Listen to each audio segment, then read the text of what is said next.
তো জয় সিয়ারাম গাইস। সরকার এত বড় উন্নতি করে দেবে আমাদের জন্য সেটা ভাবিনি। অ্যাকচুয়ালি দিনটা ছিল লক্ষ্মী পুজোর দিন।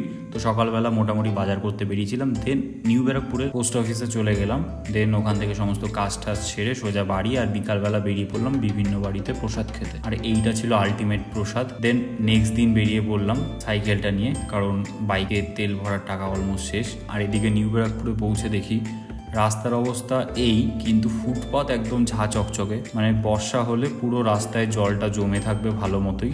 তো যাই হোক, বলতে বলতে বৃষ্টি শুরুও হয়ে গেছে, কোনো রকম ভিজে ভুজে নিজের কাজ ছেড়ে আসলাম। আর বিকালবেলা বাইকটা নিয়ে সোজা চলে গেলাম বিরাটির উদ্দেশ্যে, আমি আর ডোগেশ ভাই। কারণ এখানে শুনেছিলাম একটা জায়গায় 2 টাকা না 3 টাকা করে সিঙ্গারা পাওয়া যায়। তো অনেক খোঁজাখুঁজির পর বুঝতে পারলাম যে দোকানটা আজকে খোলেনি, আছে কপালটা খুব খারাপ। তারপরে ওখানে স্টেশনের উপরই একটা লোকাল দোকানে এসেছিলাম, আমি আর ডোগেশ ভাই দুজন আলাদা আলাদা পরোটা আর কচুরি ট্রাই করি।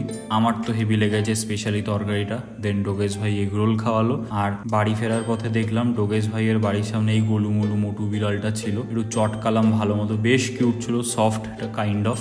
তো ভালো লাগলে ভিডিওটা লাইক করতে ভুলো না, চ্যানেলটা সাবস্ক্রাইব করো কিন্তু।